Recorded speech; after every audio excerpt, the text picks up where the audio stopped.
Here are today's top stories. Lawmakers finalize a bill seeking to lower the age of criminal liability from 15 years old to 9. Military efforts to secure the Bangsamoro Organic Law plebiscite are now complete. A lawmaker calls for the full implementation of the mental health law following the apparent suicide of a local musician. And a student reported missing after joining an immersion in Quezon Province returns home.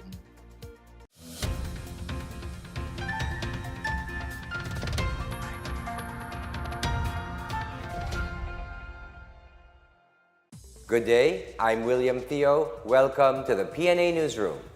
Young children involved in crimes may soon face the full force of the law at an early age. This as lawmakers prepare to finalize a bill lowering the age of criminals who will be made responsible for their actions. More on this from Rom Dulfo. After a month of deliberation, the House Committee on Justice is set to finalize the bill seeking to lower the age of criminal liability from 15 to 9 years old. Oriental Mindoro Representative Doy Liachon said his panel will be conducting a hearing for the passage of the bill seeking to repeal Republic Act 9344 or the Juvenile Justice and Welfare Act of 2006 next Monday. RA 9344 exempts children 15 years old and below from criminal liability. Liachon cited the alarming increase in the number of syndicates using minors to perpetrate criminal acts.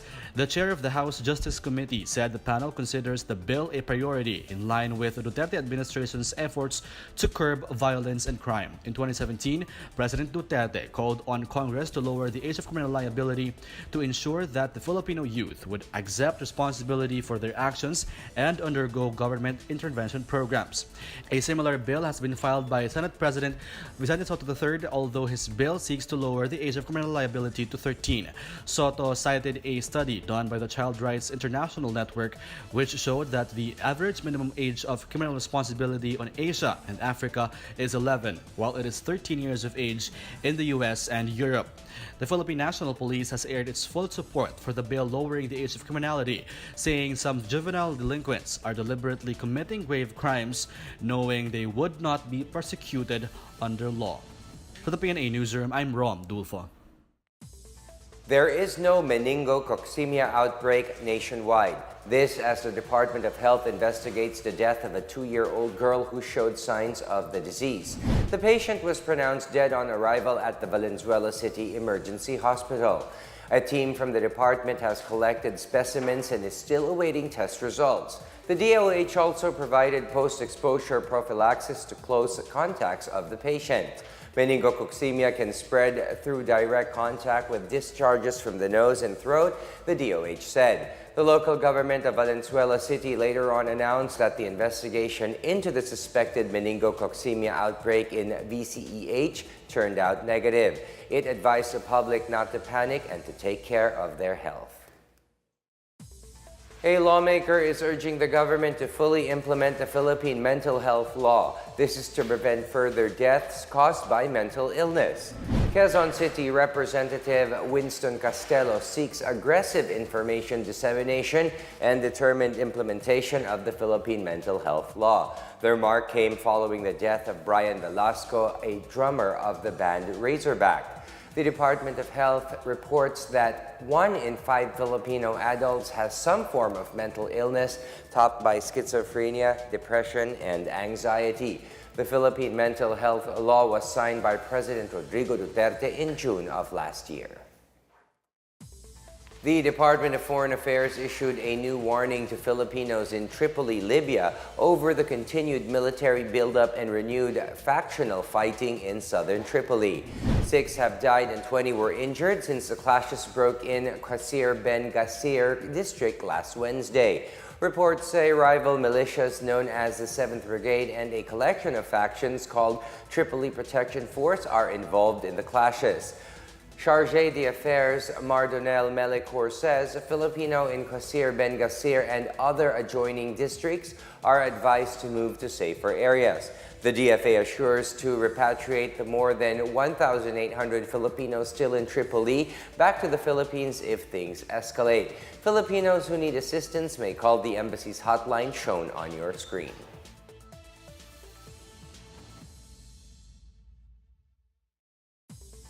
Malacanang looks into the proposed takeover of Korean shipbuilder Hanjin Philippines. And 60 precincts are set to participate in mock elections tomorrow. More on these and other news around the metro from Benj Bondoc. Malacanang says a government takeover of debt-ridden Korean company Hanjin Heavy Industries and Construction Philippines is just a proposal. Defense Secretary Delphine Lorenzana reportedly claimed that the president is very receptive to an idea for the government to take over the shipbuilding facilities in Subic Bay. Presidential spokesperson Salvador Panelo says he personally supports Lorenzana's proposal instead of foreign companies taking over. Meanwhile, the Commission on Elections is set to conduct mock polls in 60 polling precincts in different parts of the country tomorrow in preparation for the midterm elections. The mock polls will test and ensure the security features, accuracy, integrity, and functional capabilities of the automated election system. It will be held in Metro Manila, Pangasinan, Cagayan, Sorsogon, Camarines Sur, Cebu, Bohol, Zamboanga del Norte, Davao del Sur, South Cotabato, Sulu, and Basilan. In other news, authorities seized about 160 million pesos worth of assorted drugs concealed in food items and luggage at the Clark International Airport. Customs personnel intercepted these packages from Las Vegas, USA since December. PDEA Director General Aaron Aquino says a Mexican drug cartel could possibly be the source of the contraband. Aquino earlier urged the U.S. to be stricter in examining packages as syndicates are now seeking other ways to conceal illegal drugs. For the PNA Newsroom, I'm Benj Bondo. Still to come, Batocabe widow is running for mayor in Daraga City, Albay. Environment officials seek the cooperation of the public in celebrating a pollution-free Sinulog Festival. More on this when the PNA Newsroom continues.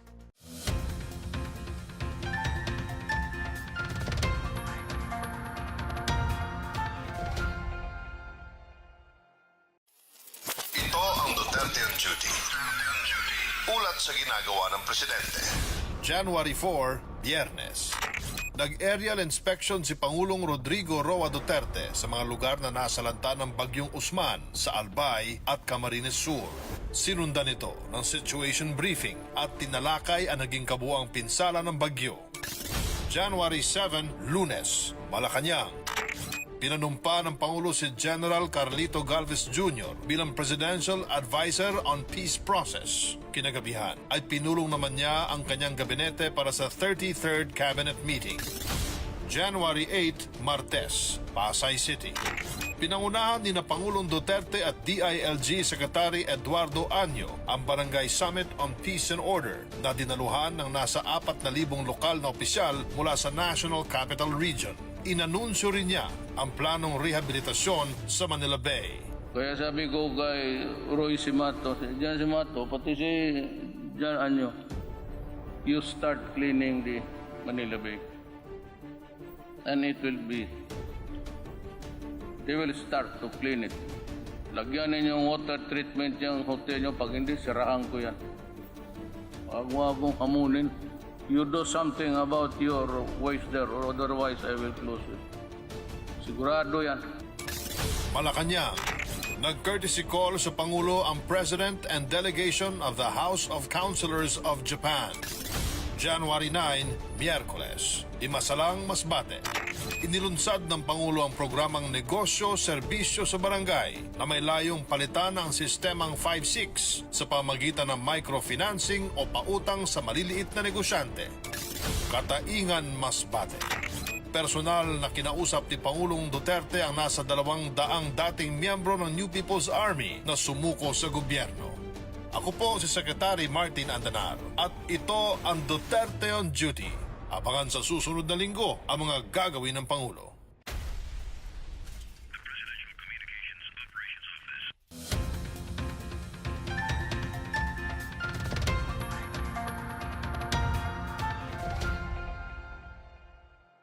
Military efforts to secure the Bangsamoro Organic Law plebiscite are now complete, with only minor adjustments to be done from the side of the government troops. Armed Forces Public Affairs Chief Noel De Toyato says troops securing the BOL plebiscite are already pre-deployed, with minor adjustments readied as Election Day comes. De Toyato says that they are monitoring the Bangsamoro Islamic Freedom Fighters and other ISIS-inspired terror groups who might have plans to disrupt Monday's polls. The military is earmarking around 10,000 plus troops and support units to help secure the BOL plebiscite, along with the Philippine National Police on January 21st. The Office of the Presidential Advisor on the Peace Process, local government units, and the Moro Islamic Liberation Front leadership are also helping to ensure the coming plebiscite, which will be conducted smoothly.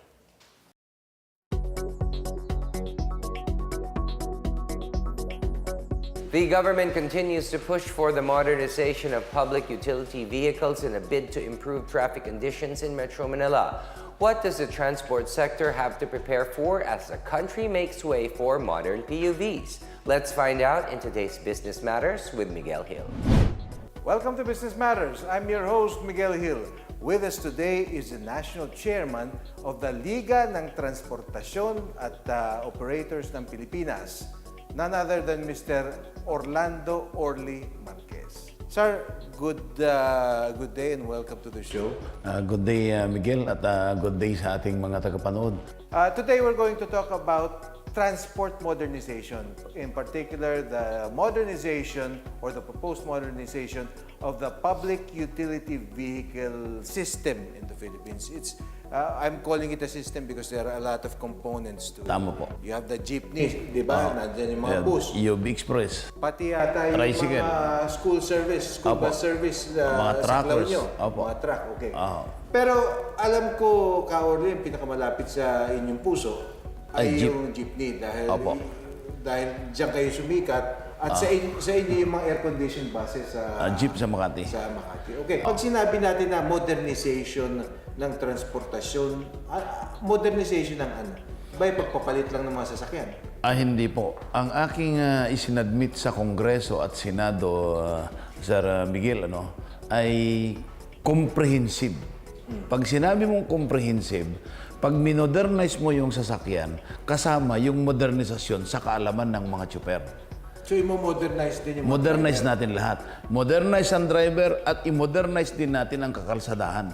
Kailangan magkaroon tayo ng disciplinary action na magkaroon tayo ng loading and unloading bay area na hindi po pwede kung saan-saan ka lang magbaba at magsakay. Kaya meron kayong mga pinapanukalang pamalit ng mga sasakyan. Yung mga iba, kung titignan mo, hindi na mukhang jeep eh.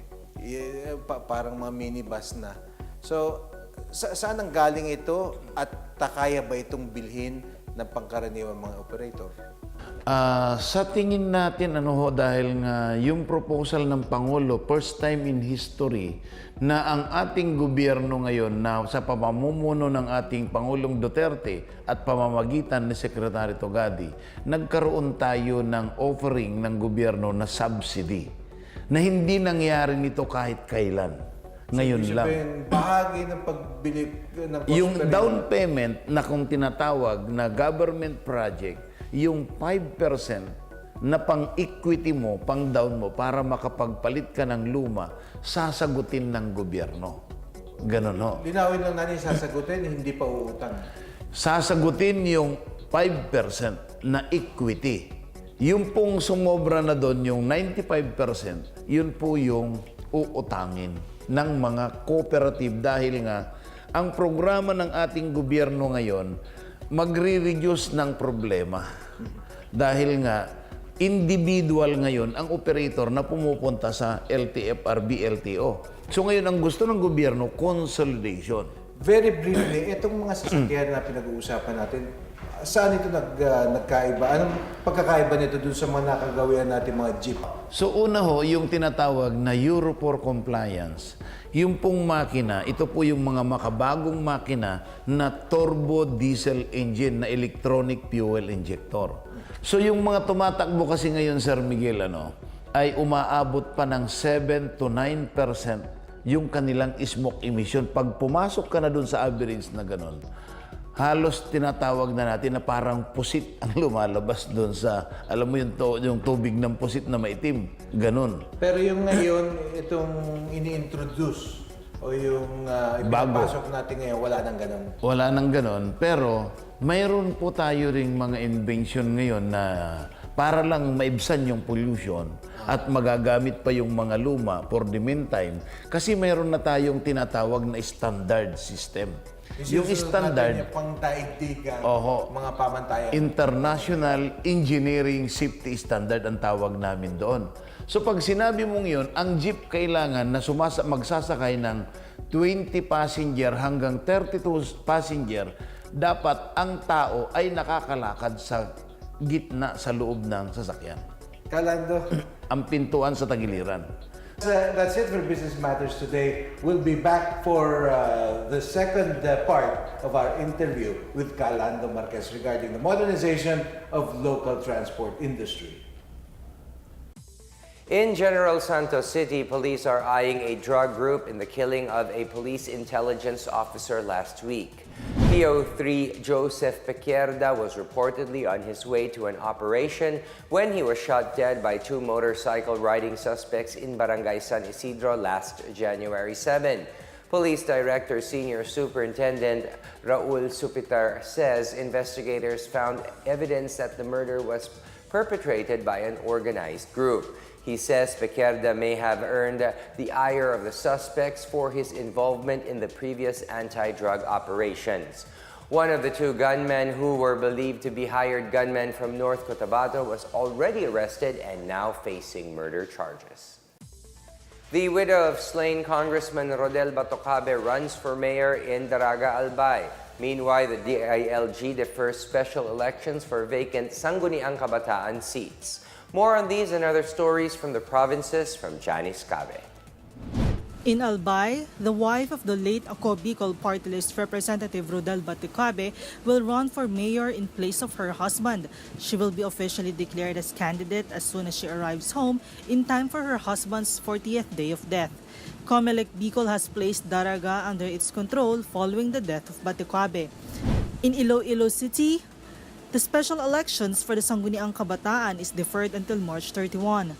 DILG Region 6 says the schedule was extended because of issues raised by regional DILG offices. More than 300K SK positions in Iloilo City are vacant, with some resigning to look for work or go to school. In Cebu City, the Environmental Management Bureau seeks a pollution-free Sinulog celebration.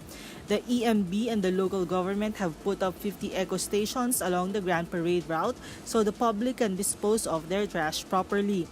They also partnered with a waste plastic recycling company for the collection of all residual wastes and for the disposal of biodegradable and recyclable materials right after the celebration.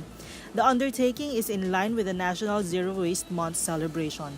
For the PNA Newsroom, I'm Janice Cave. Up next, a teacher reaches out to indigent learners in Camarines Sur through an alternative learning system. The PNA Newsroom returns after these reminders.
A University of Santo Tomas student who was reported missing after attending an immersion with farmers in Quezon Province last December has returned home.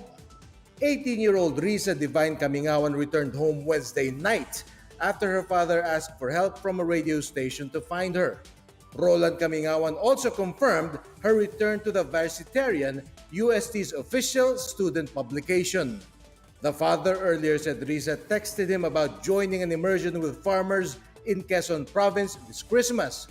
Risa is a member of the League of Filipino Students, UST.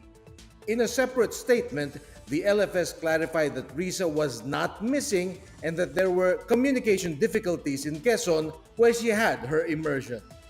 For the PNA Newsroom, I am Miguel Hill. A terror attack in Nairobi, Kenya is over following security operation against an armed group that left 14 people dead. Kenyan President Uhuru Kenyatta says all the terrorists who have attacked the Dusit D2 hotel complex have been killed. Most of them are Kenyans and 2 are foreigners. U.S. State Department confirmed that one of the victims is an American citizen. The security teams have evacuated Kenyans and foreigners from the buildings during the operation. Somalia-based terrorist groups Al-Shabaab has claimed responsibility for the said attack. The Philippine Ascal's maiden campaign in the AFC Asian Cup came to an end on Wednesday night after bowing to Kyrgyzstan in Dubai. Vitaly Lux thwarted the Ascal's bid for the playoffs by scoring all 3 goals against them. Stephen Trock scored the consolation goal for the Ascals in the 80th minute. The Ascals will leave the tournament winless after 3 games. ALS, or Alternative Learning System, is a parallel learning system encompassing informal, non-formal, and indigenous as an alternative to the existing formal education. In Camarines Sur, one teacher has made it his goal to reach out to eager learners in remote areas through ALS. Joyce Kudis has the story. The learning process has no boundaries. Dangal ng Bayan awardee Wendell Alvarez lives by the saying as he serves as an alternative learning system teacher to residents of Sitio Lipata in Caramoan, Camarines Sur. Located at the tail end of Lacoy Island, facing the Pacific Ocean, Sitio Lipata is among the remotest coastal communities in Caramoan. It can only be reached via a motorboat ride from Caramoan proper. The community's only livelihood is fishing, as most of them did not have access to proper education. Alvarez says most parents who attend his literacy class bring with them their children because no one will take care of them at home. Other students skip their classes because they are discouraged by the long-distance travel to school from their homes. With the help of Yellow Boat Foundation and some generous stakeholders, Alvarez raised funds to bring education to their doorsteps. They acquired 3 boats for learners and volunteer teachers to go from one island to another, and they called it the Bangkarunungan Project. Alvarez says the project helps literacy volunteers to reach islands and coastal areas where they teach learners who are unable to go to school. Another project is the Yellow School of Hope in Sitio Lipata. They constructed a building with 2 classrooms that are typhoon resilient, which will also serve as an evacuation, training center, and community learning center. Deputy Assistant Secretary for ALS G.H. Ambat says that the department offers full support to ALS teachers who exert effort and put time to educate learners from far-flung areas. For the PNA Newsroom, I am Joyce Kudis. Let's now check out the weather forecast for Metro Manila and the rest of the country.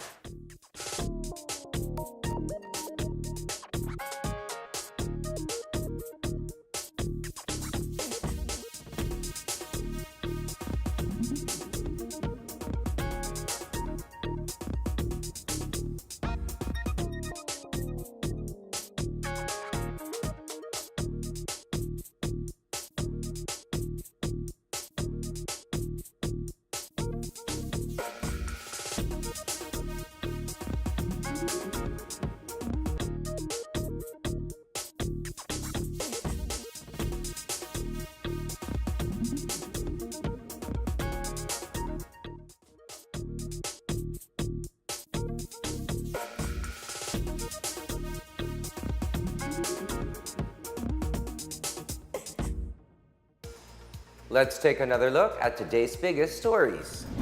Lawmakers finalize a bill seeking to lower the age of criminal liability from 15 years old to 9. Military efforts to secure the Bangsamoro Organic Law plebiscite are now complete. A lawmaker calls for the full implementation of the mental health law following the apparent suicide of a local musician. And a student reported missing after joining an immersion in Quezon Province returns home. Thank you for watching another edition of the PNA Newsroom. To check out these and other stories, visit the PNA website or follow the Philippine News Agency on Facebook and Twitter. For more stories about the government and how it serves the Filipinos, look for these hashtags in all of our social media platforms and websites. And that's your daily dose of the latest news and information that you need to know. From the PNA Newsroom, I am William Theo. Good day.